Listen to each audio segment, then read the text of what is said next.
প্ৰতাপগঞ্জ হাইস্কুলৰ লগত সংযোজিত ওচৰতে থকা এখন মছজিদ।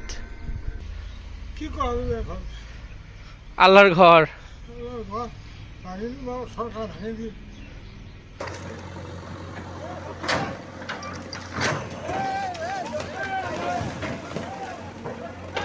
মোৰ ফেসবুক পেজ অলরেডি মনিটাইজেশন হল, সাবস্ক্রিপশন মনিটাইজেশন হৈছে। মোৰ প্ৰতি মাহৰ 24 তাৰিখত টকা ঢুকিব বুলি মই মানে মেছেজ পাইছোঁ। মই প্ৰথমে যদি পইচা পাওঁ, আমাৰ তামাহাৰ টাৰ্ণিঙৰ পৰা আৰম্ভ কৰি প্ৰতাপগঞ্জ বজাৰলৈকে যিমানকেইটা মছজিদ আমাৰ ধুপি টু ফুলবাৰী ব্ৰিজ কানেক্টেড 127B ৰোড নিৰ্মাণ কৰাৰ কাৰণে মছজিদবিলাক ধ্বংস হৈছে বা মছজিদবিলাক উচ্ছেদ কৰা হৈছে। সেই মছজিদসমূহক মই সেই মোৰ প্ৰথম মাহৰ টকাটো ফেসবুক পেজৰ পৰা যি পাম, মই মছজিদসমূহক নিৰ্মাণ কৰাৰ কাৰণে অনুদান আগবঢ়াম আল্লাহৰ ৰাস্তায়।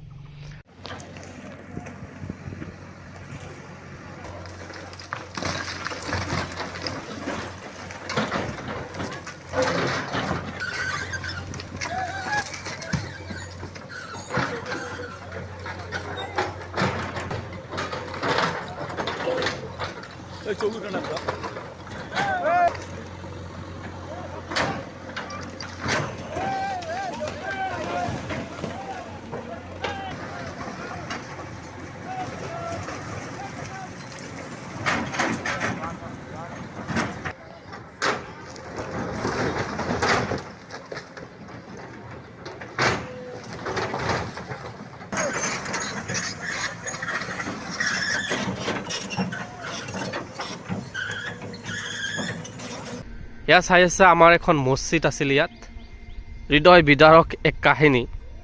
একচুৱেলি বহুত কষ্ট লাগে। ইয়াতে আমি নামাজ পঢ়িছিলোঁ। মই সৰুৰে কালৰ পৰা, মই যেতিয়া স্কুলত পঢ়িছিলোঁ, সৰুৰে পৰা মই স্কুলত যেতিয়া মই আহিছিলোঁ সেই সময়লৈকে মই ইয়াত নামাজ পঢ়িছিলোঁ। দেখুৱাম আপোনালোকক যে এই মছজিদটো বৰ্তমান কেনেকুৱা অৱস্থাত আছে, মানে এই মছজিদটো ভাঙাৰ পিছত ক'ত আছে, কেনেকুৱাকৈ আছে, হঠাৎ নামাজ পঢ়াৰ কাৰণে কি ব্যৱস্থা কৰিছে বৰুণডাঙ্গা প্ৰতাপগঞ্জ কমলাঝাৰ স্থলিত যি মছজিদ, সেই মছজিদটো হঠাৎ কি ব্যৱস্থা কৰিছে মই আপোনালোকক দেখুৱাম।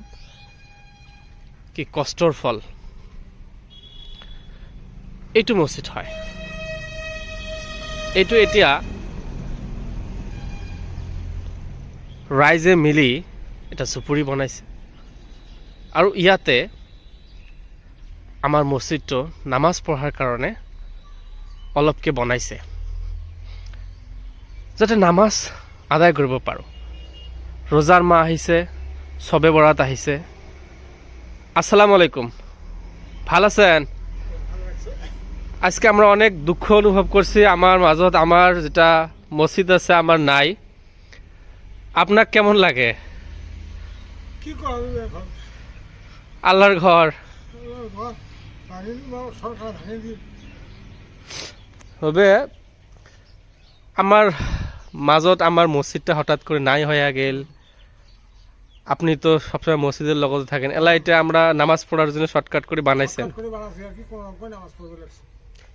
তোমরা আমার বরুণডাঙ্গা প্রতাপগঞ্জ কমলাঝার বা যেদিলে মোর এই ভিডিওটা যাই যাই দেখবে আর কি, এই ভিডিওর জড়িয়ে আপনি কি কবার চান, আমরা কি ওমার জন্য আমরা আমার কি করবে পাই বলে আপনি ভাবেন মসজিদের হকে? মসজিদের হকে এখন কি করবে, এখন গভর্নমেন্ট হঠাৎ করে আসিয়া করে না, এটা তো ভাঙি দেওয়া লাগবে। আমার তো উপায় নেই না, সরকারের আগত আমরা কিছু নয়। আমরা যাতে ভাঙি দিলে এখন আমরা কোনো রকম করে একটা মানে ছাপড়া রাইজের থেকে করার জন্য মানে প্রস্তুতি নিয়ে করলো। হ্যাঁ, এখন কি করবে এখন আল্লাহর মাবুদে জানে, আমার তো কষ্ট করবে বলার নেই। তো এটা আর কি মুই এই ভিডিওর জড়িয়ে মোর যাই ভিডিওগুলো দেখি আছে মুই সবাইকে অনুরোধ করং যাতে আমার এই বরুণডাঙ্গা প্রতাপগঞ্জ স্কুলের লগত থাকা মসজিদটা অল্প সহযোগ করেন। হ্যাঁ, যাতে আর সবাই সহযোগ করে, সহযোগ করেন, করি যাতে নতুন করে একটা বাংলার পাই। নতুন করে অলরেডি বানার জন্য আমরা প্রস্তুত নিছে। হ্যাঁ, হ্যাঁ, কাই যদি দান খয়রাত করবে চান বা কাই যদি আল্লাহ রাস্তায় কিবা দিবে চান মসজিদটা ওঠার জন্য, তাহলে আমার এই মসজিদ কমিটির লগে যোগাযোগ করবেন বা মোক ফোন যোগেও মোর সাথে যদি যোগাযোগ করেন মুই মোর ফোন নাম্বারটা দিয়ে দিম। আল্লাহ রাস্তায় তোমরা কিছু সহযোগ করো, এটাই আমরা চাই, হ্যাঁ, ঠিক আছে। এটাই চাই। তো সরকারে যাতে আমার উচিত ব্যবস্থা করে এটাও এটাও আমরা আশা করি, আমরা আমার মসজিদটা যাতে পুনর্গঠন করবে পাই, এটা আর কি। তো এটা দোয়া করেন আল্লাহ রাস্তে। তো এটাই আর কি পরিস্থিতি আজকের। মুই সবাইকে অনুরোধ করং যাতে আমার মসজিদটা, দেখো মসজিদের অলরেডি মেম্বারত থাকা যেটা গম্বুজ আছিল পড়ি আছে ওটি রাস্তাতে। তো আমার দুঃখের বিষয়, আমরা অনেক কষ্ট অনুভব করি। মুই জেলা আদি যাং, অবশ্য মোর বাড়ি মঠের ঝাড়ত, কিন্তু এটা বরুণডাঙ্গাত। মুই এই স্কুলতে পড়াশুনা করছং। মোক এত দুঃখ লাগে, এত কষ্ট লাগে আজকে যে এই মসজিদটার এটি ভাঙি পড়ি আছে এই মসজিদটা। তো এই মসজিদটা পুনর্নির্মাণ অতি সোনকালে করার জন্য আমরা আগবাড়ি আসা লাগে। মুই রাইজক মোরে এই ভিডিওর দ্বারা সবাইকে কয়া আসাম, সবাই আগে এসো, আসে মসজিদটা নির্মাণ করিয়াছে, অল্প অল্প কনস্ট্রাকশনও এটি করবে, সবাই সহযোগ করো যাতে রোজার মাসের আগতে না হলেও কিবা একটা আমরা সহযোগ করবে পাই, এটাই আর কি।